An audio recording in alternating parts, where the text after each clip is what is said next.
All right, folks, in breaking big news, we have Donald Trump pulling out of the World Health Organization, withdrawing the United States from the World Health Organization, as well as creating a board of peace, which is a big FU to the United Nations. I mean, huge seismic changes happening, really death blows to the New World Order. Correct, Juanito? Juan, thank you for joining me.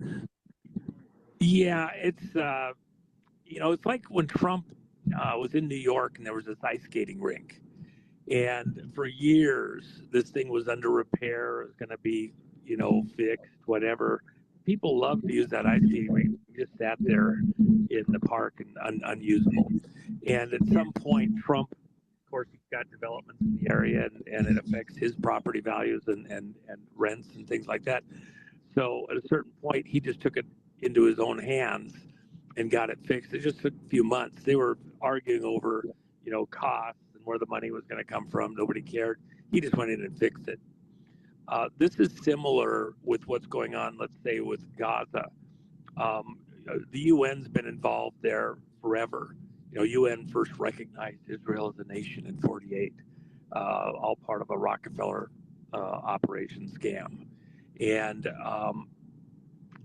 Rothschilds, the Balfour Declarations put together by them.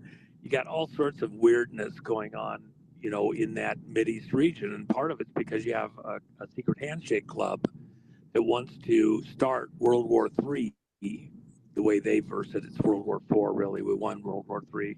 Soviet Union doesn't exist anymore. But at the end of the day, they want to have a world war based out of the Mideast. What Trump's doing is he's going in and bypassing all of their little control mechanisms to keep everybody fighting each other, and trying to move everybody to their corner, and then come up with a way that region can pay the bills to actually help people from the region that can't get along.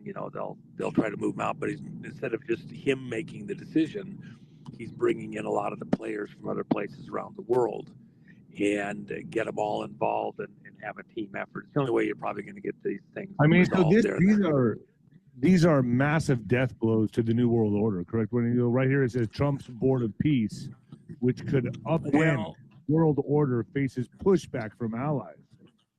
Yeah, it's what he's doing is, again, he's bypassing the existing secret handshake crowd and their way of manipulating, controlling fate, outcome, whatever, and moving us to a something that has a prayer of actually bringing peace. He wants to win the Nobel Peace Prize directly, as opposed to just being it handed to him by somebody, because he is trying to stop the wars all over the world, and that's part of going at the underlying root causes and mechanisms that cause these dramas across the world. So good on him. And then he announced the death of globalism there at Davos, and right to the crowd that's pushing it. And so he's right in their face. You guys want globalism? No, you want to work with us to try and do something honest, real, to bring the to a good, if you will, new world order. Okay, well, that's going to be so does this mean interest competing? It's not everything in one big bowl. It's everybody working for the strong friends, not destroying all the lines between nations, but strengthening them. Good friends make strong neighbors. Okay, if you got good friends, then you got great neighbors. Does this mean that now this is a huge threat to the New World Order, the World Economic Forum, Davos, the whole crowd? What Does this? What do they have to do now, Juan? What's the next? Well, yeah. Well, this is just a continuation of the fight that has been Trump all the way along. This is why these people hate him so bad. You know, he went there and met with those folks, Davos, but probably 99% of the people there are all hoping and praying and dreaming that you know, something happens to his plane. Okay, they all hate him because he's going against their globalist ambitions, their unelected globalist ambitions. So, you know, that's the fight we're in. But what about, what could they do now? What would be their plan of attack, Juanito? I mean, are they going to? I mean, obviously they got to do something desperate now, right? Yeah, they have to do something pretty desperate. You know, it's been continuing. They continue to be dangerous because of, you know, Trump is taking down their system or systems decisively. So, yeah. Do we make? I know you're pressed for time, and I just want to let my audience know that he's very pressed for time right now. He's meeting a tow truck, folks. So, Juanito, do you think? Yeah, you know, he bought himself some nice cars, but I don't think he wants to show them on video just yet, or you might want to. I don't know. But well, I you know, I don't make a big deal out of some of the stuff. I have some fun. You know, I tell you what, it allows me to have some pose at times from other things, and you know, so it gives me a little bit of mental break from time to time. You can see there's my little see, I don't know, you can't, the StreamYard's too zoomed, I guess, but there's my little beamer drop top. This is my 57 Chev here. Oh, nice, man. So you're gonna put some work into that sucker. Well, I'm not going to do anything to the body. I'm going to keep it exactly like it is. That's cool. Yeah, we have a really nice little 283 to put in there, and it's just it's, you know, farm truck. Yeah, great. So Juan, so this is big breaking news. Obviously, the Board of Peace. What does the Board of Peace effectively do to the United Nations? It basically says, well, it bypasses it. That's the key, is that you can't get to justice within a lot of these organizations, including the UN and like that. They're just everything they do helps to keep the fight going. And so by doing something where you bring in other people, it's like 𝗏𝗏.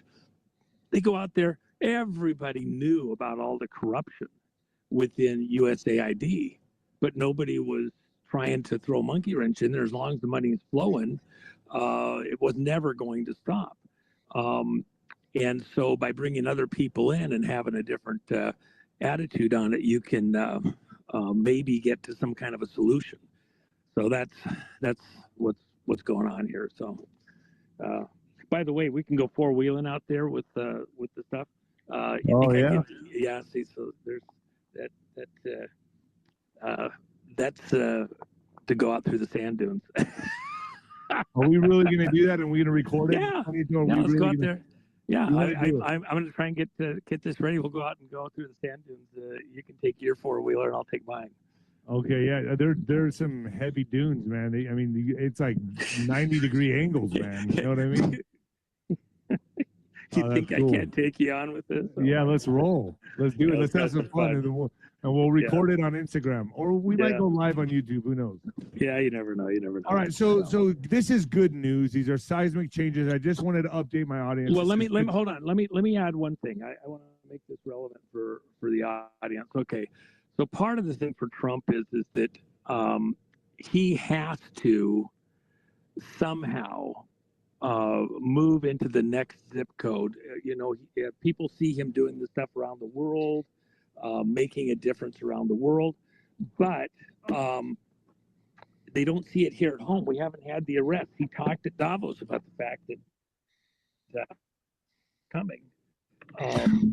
Let me just make a good point to that. And let me make a good point to that. I went on Bloomberg to see the highlights of the Davos speech, and that's the one highlight they left out was that anybody that was a part of the rigged 2020, you know what, will be prosecuted. They left all out of all the highlights. Bloomberg left that one strong message out, which tells me they don't even want to give it any attention right now. They don't want to shine a light towards that direction. Well, that's part of the problem, is that you got Trump is pointing out he's coming back to the states. Part of the problem is the perception of this audience and other audiences is that, you know, nobody's been arrested yet. Not the big ones within the election stuff. I understand that 𝗀𝗃𝗁 is going to release some stuff as soon as tomorrow that's just epic. It's mind-shattering, going to the 2020 election, and it has repercussions back to Russia also. There is an important meeting tomorrow that's taking place concerning stuff going on over at the Justice Department and the inability to move forward at the Justice Department. It's just totally dysfunctional. A lot of great folks there that are just, locked up. So with that in mind, how is Trump going to break out of the mire that is in place here domestically? And for several months now, the word has been, don't look to the Justice Department for the solution. It's going to come from elsewhere. And I think that's still accurate. Any chance of the Ukraine-Russian war ending soon? Well, Trump's trying to fight on all fronts to stop, the killing, the fighting. We've talked about that for a long time here. That's Trump sees part of his mission in life is to just stop the killing, and then we can figure out, what's appropriate, fair, whatever, between all the various groups. He's not dropping his guard. It's like his mission from God. And you got a lot of people that I'm actually not throwing stones at them. You got a lot of people that are actually great patriots that don't see Trump and the people around him as good guys because stuff hasn't happened the way they think it should happen up to this point in time. My only response back is we're in a type of a global conflict that the way out of this is not a straight line, in curved space. It's not a straight line. The shortest distance is a curved line a lot of times. And so you have to work through a lot of these issues, including globally, by the way, neutralizing, neutering this globalist crowd, this Davos crowd, this World Economic Forum crowd. World Economic Forum, just so that people remember, they were bragging about the fact that they put $1 billion a year into Ukraine to foment the Orange Revolution. That Ukraine war, that attack on Russia, was fomented with $1 billion a year campaign out of World Economic Forum. And then, by the way, let's just go back. You mentioned who? In the 70s and 80s, we were all, if you go back, my buddy Larry Abraham and some of the guys back in that time period, we all knew who was all about, what a disaster it was. And when AIDS came on the stage in the early 80s. Be careful here because it is YouTube. Okay. We knew, and there was lots of discussion that can be searched by people, the true origin and propagation of that. And, we actually had a joke, who started that whole thing? Well, good question. Okay. Yeah. And that was a statement, not a question. So the short version is that within this audience, what Trump is doing is he's going after a lot of these hidden hand operations, going to the core, and that makes him a threat to them. These are forget nation states, China, Russia, Ukraine, Israel. These are stateless in the sense that they're everywhere. It's Spectre, literally like a James Bond movie, operating in plain sight, just hidden from sight through a lot of these other operations, moving and manipulating to bring about their version of a new world order. And at some level, the So fight is it back now is the Trump world order? well, at some level, he's not even afraid to say that. It's sometimes you have to put a brand on something. And as I've said, I have the Megador imagery, Trump as the Megador. And the point is, you are taking on the bull. Many of these people are literally given over to evil that loves to portray itself as the bull. Classically in history, through the different civilizations. And so taking on that deep state bull, which is the oldest story in stone, is the tale of Gilgamesh, where a bull fell out of heaven. And then this God king had to take it on to protect everybody. And by the way, the bull on Wall Street was not so accidentally done the way it is. That just suddenly appeared on the street like it fell out of heaven. And nobody claimed credit for it because it was part of that Gilgamesh story that they wanted to push.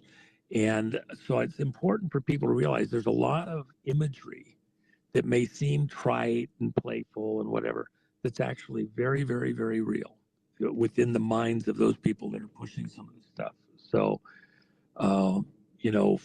food for thought.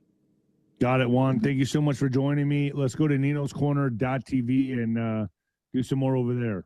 I know you're busy right now. We'll try to do it this evening. Yeah, good? I want to get ready for our 4 wheeling. Let's do it, man. All right, Juan. Thank you. Stay with me just a second.